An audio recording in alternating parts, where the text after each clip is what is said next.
जब पूरा विपक्ष एक मंच पर आया था तो सवाल एकजुटता का ही था और सत्ता के सेमीफाइनल के बाद एक बार फिर सवाल एकजुटता का ही है, क्योंकि कांग्रेस जिस मनोबल के साथ राजस्थान, छत्तीसगढ़ और मध्य प्रदेश में अकेले चुनाव लड़ी, उससे गठबंधन में जो दरार पड़ी है उसे भरना इतना आसान तो नहीं होगा। हालांकि अब आगे क्या प्रयास होते हैं, कैसी कोशिशें होती हैं, किस तरह के करार होते हैं, किस तरह से दिल मिलाने की बातें होती हैं, साथ चलने की बातें होती हैं, यही सबसे अहम बातें होंगी। खैर, विपक्षी एकजुटता तो चुनावों में कहीं नहीं दिखी।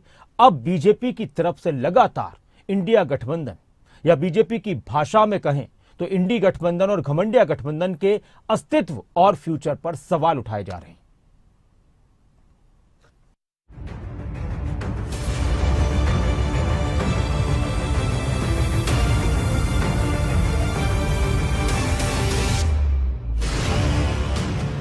न करार काम आया, न साथ काम आया, न एकजुटता का दम दिखा, न ही जीत का मंत्र काम आया। 5 राज्यों के चुनाव में कांग्रेस और इंडिया गठबंधन के साथ कुछ ऐसा ही हुआ। ना तो इंडिया गठबंधन अपनी एकजुटता दिखा पाया और ना ही कांग्रेस अपने दम पर बीजेपी को हराने में कामयाब रही। इस चुनाव परिणाम के बाद अब सवाल इंडिया गठबंधन के भविष्य पर उठ रहे हैं और इन्हीं सवालों को आधार बनाकर बीजेपी, कांग्रेस और इंडिया गठबंधन पर लगातार हमलावर है।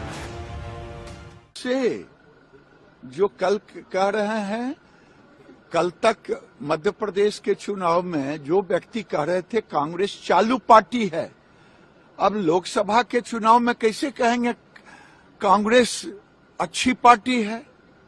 तो ये आंतरिक इंटरनल मतभेद है और मैं समझता हूं कि ये केवल मोदी जी के प्रति घृणा, ये दुर्भाग्यपूर्ण है। अगर लोकतंत्र में जनता मोदी जी पर भरोसा करता है तो आपके घृणा करने से क्या होगा? अब सब लोग जुट भी जाएं तो जनता अगर चाहेगी मोदी जी प्रधानमंत्री होंगे तो होंगे। विचारधारा एक है ही नहीं, अलग अलग विचारों के लोग हैं जी। वो तो किसी एक बात पर आके इकट्ठे हो जाते हैं और वो इकट्ठा होने का मुख्य कारण भी ये कि हम इकट्ठे होंगे तो बच जाएंगे, हमें कुछ फायदा मिल जाएगा। बाहर निकलते ही फिर उनकी बात अलग अलग हो जाती है। तो ऐसा गठबंधन मुझे लगता नहीं कि लंबा कभी नहीं चलता। 2024 में सत्ता के फाइनल से पहले जिस गठबंधन को विपक्ष ने बीजेपी को हराने के लिए ब्रह्मास्त्र बनाने की कोशिश की, अब वही गठबंधन अपनी एकता और रणनीति को लेकर सवालों के घेरे में है और इस सब के लिए विपक्षी नेता कांग्रेस को ही जिम्मेदार ठहरा रहे हैं। इसके चलते इंडिया गठबंधन के अंदर ही आपसी मनमुटाव शुरू हो चुका है और इस बात से भी इनकार नहीं किया जा सकता कि बिखरते विपक्ष का फायदा बीजेपी को पूरा पूरा मिलने वाला है। नहीं, ये जो INDIA है ये पूरी तरह से खत्म हो चुका। अब ये 5 प्रदेशों के चुनाव हुए हैं, ये कहीं पर भी नजर नहीं आए, अपनी उपस्थिति भी दर्ज नहीं करा पाए और इनके जो आपस के द्वंद्व हैं, झगड़े हैं, वो मुझे नहीं लगता कि सुलझ सकते हैं किसी तरह से। 5 राज्यों के चुनाव से पहले आत्मविश्वास से लबरेज कांग्रेस अब अपनी खामियों पर भले ही मंथन कर रही हो, लेकिन गठबंधन के भविष्य पर उठते सवाल और राहुल गांधी पर बीजेपी के प्रहार लगातार जारी है। हरियाणा के गृह मंत्री अनिल विज ने तो राहुल गांधी को ही कांग्रेस के लिए पनौती बता दी और कहा कि जब से राहुल गांधी कांग्रेस के कार्यक्रमों में शामिल हो रहे हैं तभी से कांग्रेस नीचे जा रही है।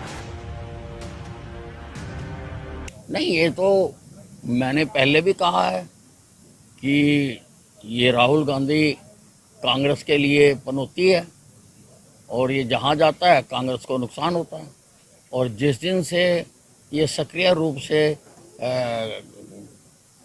कांग्रेस के कार्यक्रमों में आना शुरू किया है, उस दिन से कांग्रेस नीचे नीचे जाती जा रही है।